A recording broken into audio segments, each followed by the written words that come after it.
नाग पंचमी कथा। पुराने समय की बात है। एक अमीर व्यक्ति के 7 बेटे थे। सबकी शादी हो चुकी थी। छोटे बेटे की पत्नी एक समझदार, शालीन और अच्छे चरित्र की महिला थी, लेकिन उसका कोई भाई नहीं था। एक दिन बड़ी बहू ने सभी बहुओं को से कहा कि चलो पीली मिट्टी लाते हैं घर लेपने के लिए। सबने कुदाल और खुदियाँ ली और मिट्टी खोदने लगी। तभी वहाँ एक सांप आ गया। बड़ी बहू उससे मारने लगी, लेकिन छोटी बहू ने रोका, मत मारो, बेचारा निर्दोष है। बड़ी बहू ने उसकी बात मानी और सांप के एक कोने में जाकर बैठ गया। छोटी बहू ने कहा, हम वापस आएंगे तब यहीं रहना। फिर भी सांप सब मिट्टी लेकर घर चली गई, लेकिन काम में लगकर छोटी बहू अपना वादा भूल गई। अगले दिन उसे याद आया और वो दोबारा वहाँ गई। सांप वही बैठा था। उसने कहा, नमस्ते भाई सांप। सांप ने बोला, तुमने मुझे भाई कहा इसलिए तुमने छोड़ रहा हो, वरना झूठ बोलने के लिए तुम्हें काट लेता। छोटी बहू ने क्षमा मांगी। सांप ने बोला, आज से तुम मेरी बहन, मैं तुम्हारा भाई, जो मांगना है मांग लो। उसने कहा, भाई मेरा कोई नहीं, तुम भले बन गए।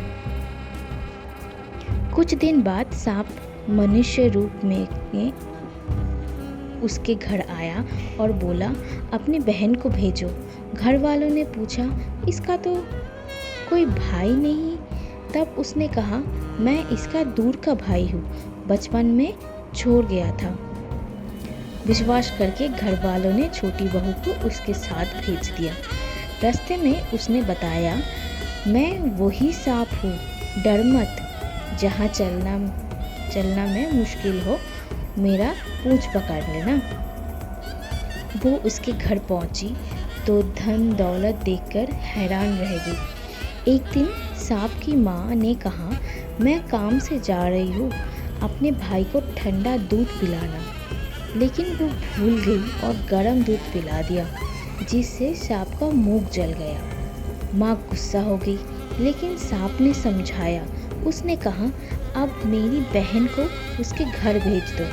तब सांप और उसके पिता ने उसने बहुत सारा सोना, चांदी, गहना, कपड़े देकर विदाई किया। घर आने पर बड़ी बहू ने जलन से कहा, तेरे भाई बहुत अमीर है और लाना। सांप ने उससे भी लाकर सोना दिया। फिर बड़ी बहू ने कहा, चांदी भी सोना होना चाहिए। सांप ने सोना का झाड़ू दे दिया। सांप ने छोटी बहू को एक अनमोल हार दिया। उसकी खैर रानी तक पहुंची। रानी ने राजा से कहा कि वो हार लेकर आए। राजा ने मंत्री को भेजा और मंत्री ने डर से साथ से हार ले लिया। छोटी बहू को बुरा लगा। उसने अपना सांप भाई को याद किया। उसने कहा, भाई कुछ ऐसा मत करो, कुछ ऐसा करो कि रानी के गले में ये सांप बन गया है, और जब वापस मिले तो फिर मोती हीरो की हो जाए। वैसे ही हुआ।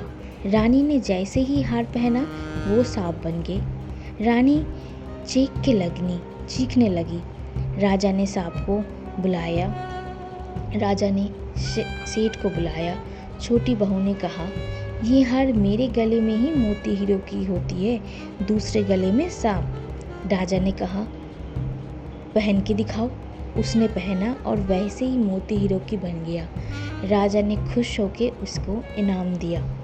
जब घर आई, बड़ी बहू ने जलन में अपने पति से कहा कि पैसा कहाँ से आता है। छोटी बहू ने फिर सांप को याद किया। सांप ने आकर कहा, जो मेरी बहन के चरित्र पर शक करेगा मैं उससे काट दूंगा। सांप खुश हो गए और सांप भगवान का सम्मान किया। तब से नाग पंचमी के त्यौहार मनाया जाता है और महिलाएं सांप को अपना भाई मानकर पूजा करती है।